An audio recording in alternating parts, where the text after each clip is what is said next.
Okay, so I was talking about primary differential vector operators, which are the gradient, divergence, and curl.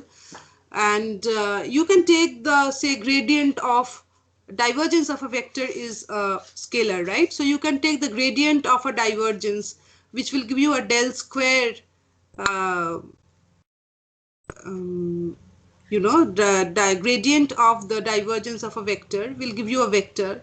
Then you can take the divergence of a gradient. So gradient of a scalar is a vector. So when you take the divergence of this vector, you get a scalar that is called a Laplacian. And in this manner, you can, play around with the grad operator, get different combinations of the grad operator and get results accordingly. So it is not possible for me to do such different kinds of sums, so many different kinds of sums in an online class. So it is my request to you to please go through all the worked out problems and the given problems of Spiegel and see how they have worked out the sums and do them, try to do them by yourselves. And if you get stuck anywhere, you can always send me the particular problem on WhatsApp and I will try to solve it for you. Okay, so with that we have finished gradient, I shouldn't say finished, but more or less covered gradient, divergence and curl. And now we will move on to vector integration. Okay, so so long we were doing vector differentiation. Now we will move on to vector integration. So basically there can be two kinds of vector integration. The first that we will be talking about is the ordinary integral. Okay, and it's like how we started vector differentiation. So this integral is very much like the scalar integration that we have done in our +2 mathematics course, only we now associate a vector sign or unit vectors I, j, k if you're working in the Cartesian coordinate system. So suppose we have a vector Ru with components R1u, R2u and R3u in the x, y and z direction, so that the vector Ru is written as R1i cap plus R2j cap plus R3k cap, where the vector and therefore its components depend on some scalar variable u. Okay, we don't know what this scalar variable is. It may be the space coordinates, it may be time. So it just depends on the scalar variable u. Now, when R1, R2 and Ru are continuous in a specified interval, then integration Ru du is equal to,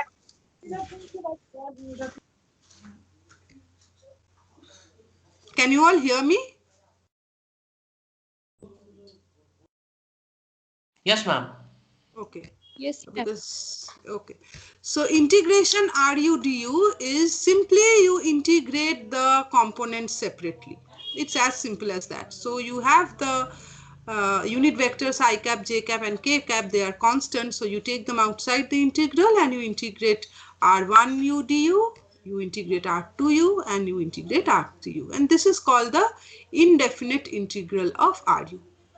If, for example, if you can write the vector Ru as ddu of some other vector Su. Su is another continuous vector. Ru is our continuous vector. Both of them depend on the variable u. And suppose we can write Ru in the form ddu of Su. Okay. Like, for example, acceleration can be written as ddt of velocity. Okay, so then integration Ru du is integration of ddu of Su du, which is simply Su plus c. Okay, so integrating acceleration, you would get velocity, and since this is an indefinite integral, so you have to keep the constant of integration, which in this case, keep in mind, should be a vector. So when you are writing the constant of integration, you have to give it a vector sign because we are dealing with vectors. But it is a constant vector, you don't have to write c of u. If limits u equal to a and u equal to b are given, suppose u changes from the value a initially to the value b finally, then you can take the definite integral of Ru. same way as we take scalar integral. So integration a to b ru du is equal to integration a to b ddu of su du, which is su plus c, and limits are a to b. So you basically get s of s at b minus s at a, both vectors, and c is got rid of because it's a constant, so it will get cancelled off from s of b and s of a. So this is exactly the same way in which you do your ordinary scalar integration. Okay. So we'll do a quick problem to see how what I was talking about. So as I always tell you that when you are doing mathematical methods, theory should always be replenished with problem for us to understand what we have been talking about. So given is a vector ru equal to u minus u square I cap plus 2u cube j cap minus 3 k cap. Okay, and you have been asked to find the definite integral 1 to 2 ru du. Okay, so what do?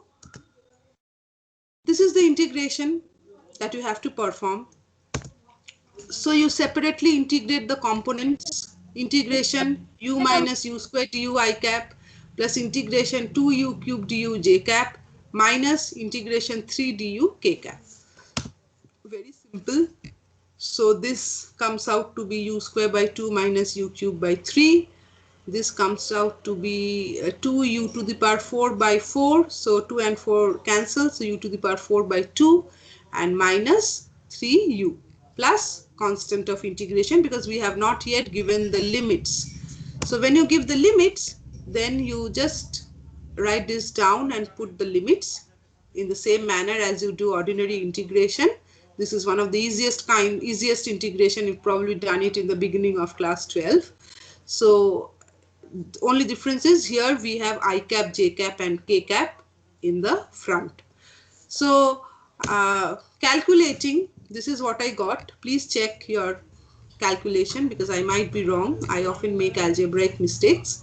So the answer you should cross check by working out this algebra, putting the values by yourself. If it matches, then good. If it doesn't, then see where I have made a mistake. But this is the method. Okay, the answer here is not very important. More important is the method, and the result is a vector. It's just that you are some vector which is varying according to this variable u, and when you integrate it from one limit to the other, you get a constant vector. So that is nothing much to think about here. It's a mechanical or rather mathematical process, just like we do for scalars. Now, when we are doing vector integration, we are not really interested in these kinds of integration. This is important for you to know because this is the first principle. But much more important are certain special types of integration. So this is, remember I told you in the beginning that this is the ordinary integral. More important are the ones that are not ordinary or some special kind of integral. So we'll do one of them today and the remaining two we'll do in our next class. So the first one is called a line integral. Okay. So what is a line integral? Very, very important. You will need this line integral several times in different topics of physics that you are going to do in your higher semesters. Very, very important concept. Please understand it carefully and do as many sums as possible from the books related to this line integral. I'll show you how to do the problems. So suppose we have this position vector r equal to xi cap plus yj cap plus zk cap, and I've written the factor u to show that r depends on some parameter u, and the components x, y and z also depend on that parameter u. Alright. So this is the position vector of a point x, y, z, and it also defines a curve C which joins 2 points B1 and B2 such that u equal to u1 at the point B1 and u equal to u2 at the point B2. Okay. When I draw the picture, it will become clearer to what I am trying to say. Now consider a vector A which is written in the component form as a1 I cap plus a2 j cap plus a3 k cap. A is a function of x, y, z, so the components a1, a2 and a3 will also be function of x, y and z. So this is basically a vector field, also called a vector of position, which is defined and continuous along this curve C that we have talked about earlier. Okay. So these are the 2 points B1 and B2. So U equal to the parameter U equal to a value U1 at the point B1, the starting point, and it is equal to U2 at the point B2, the ending point, and we move from B1 to B2 along a curve C. Okay, so this position vector R, as you can see, it is a variable. Okay, so it will change according to the path we take from B1 to reach B2. We can go straight from B1 to B2, and that will give us the least value of R, that is the minimum value of R. All of you know that the distance, the straight line is the shortest distance between 2 points, but we can always take longer paths, right? It is not always possible to take the shortest path. It might be that between 2 places B1 and B2 such a straight line does not exist, and you have to take roads that are longer, but they are the ones that are existent and you have to go along them. So suppose this is C, a particular curve, okay, or you can go along some other curve C prime, or it can be something like this, which I have denoted as C double prime. Okay, so you move from the point B1 to the point B2 along some curve C, and the position vector will change according to the curve along which you move, right? I hope it is clear to all of you what I'm trying to say when I'm saying that R defines a curve C, because R is a variable vector. So whichever curve you take, the value of R will change accordingly. And A is another vector which is defined and continuous along the curve that you are taking to reach B2 from B1. It may be C, it may be C prime, it may be C double prime, it may be any other path that you are taking. Okay, so the integral of the tangential component of A along C or C prime, whichever path you are taking, from B1 to B2 is written as this: B1 to B2 A dot dr. Okay, so B1 to B2 along the path C, A dot dr. So if you write down the full form of A and if you write down the full form of dr from R, the dot product will give you this: integration A1 dx plus A2 dy plus A3 dz. This is called the line integral. Okay, so for calculating the line integral for a given vector, you have to know the path taken. You have to know the path taken. Okay, if you are given the path taken, then you can calculate the line integral for a particular vector between 2 points, the initial and a final point. For example, if the vector A represents the force on a particle moving along the curve, then what will this line integral represent? A dot dr will be the work done by the force in moving that particular particle along the curve.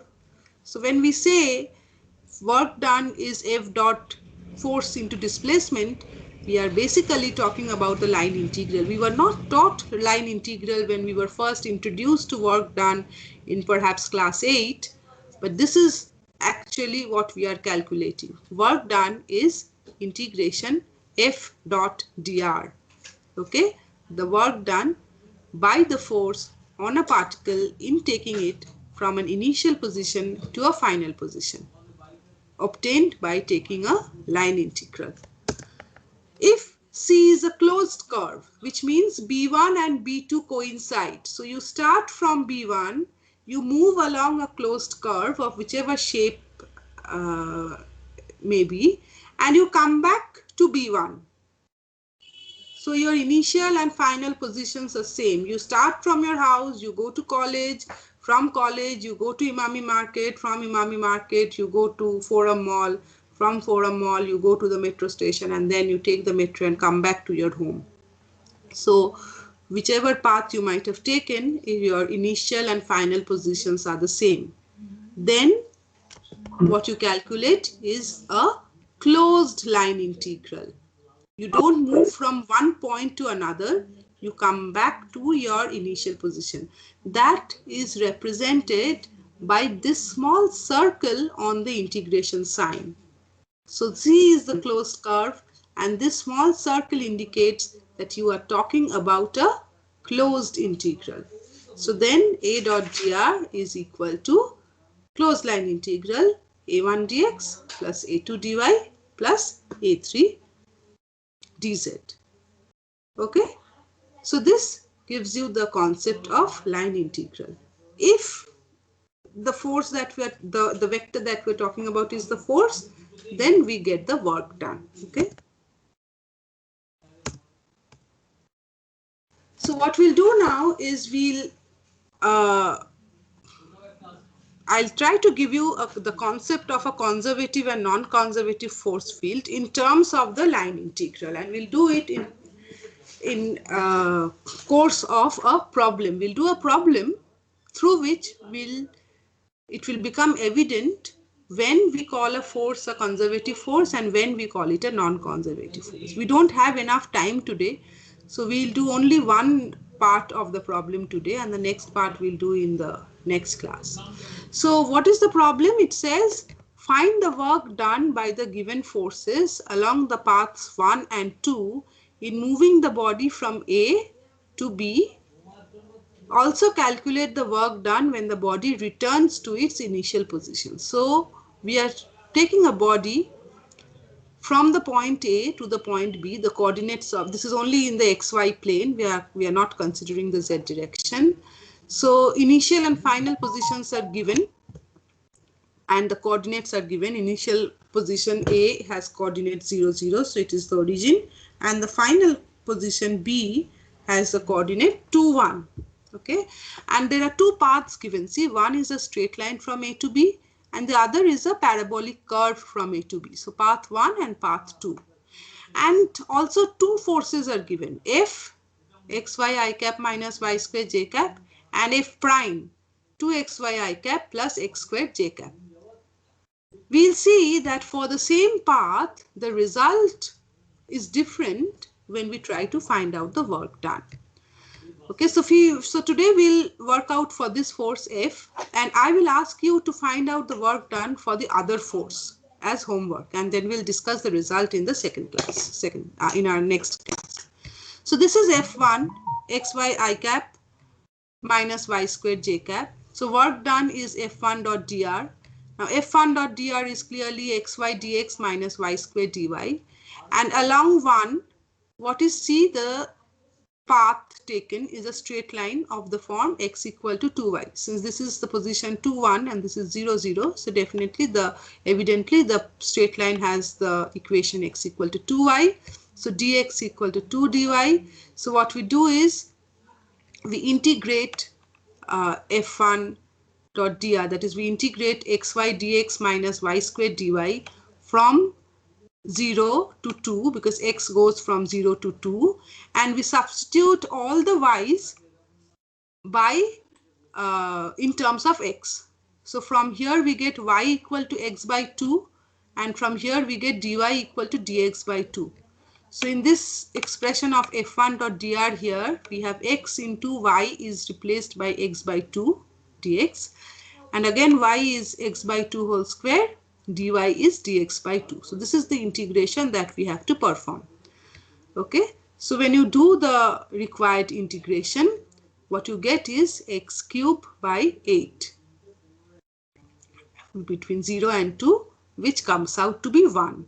So work done by this force in moving the particle from A to B is 1. W1 is 1. Okay. Again, along 2, the other path. It's a parabola of the form x square equals to 4y. So again, substituting y in terms of x and using the same limits of x 0 to 2, the second work done value is this. You just replace the y's and the dy's, and doing the algebra, you see that the value of work done is 2 by 3. So what you notice is that you move between the same points under the action of the same force. Only you take two different paths, and you see that work done in moving between the same 2 points by the same force is different for the two chosen paths.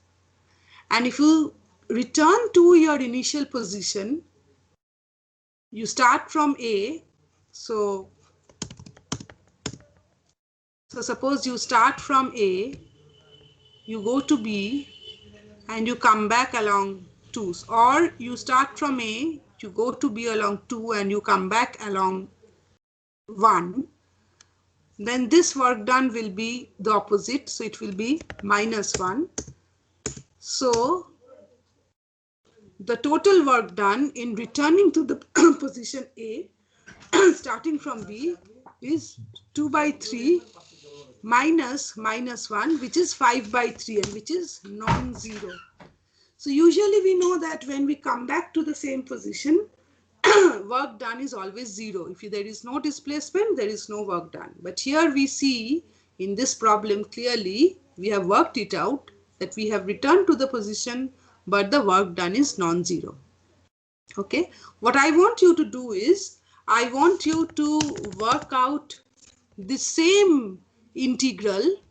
I want you to find out W2 for this force along the two paths and in going from A to B and back to A.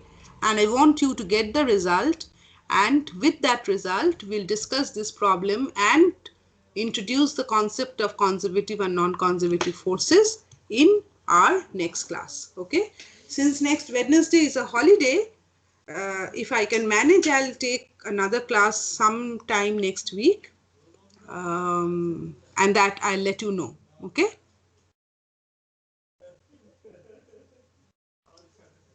Has everybody heard me?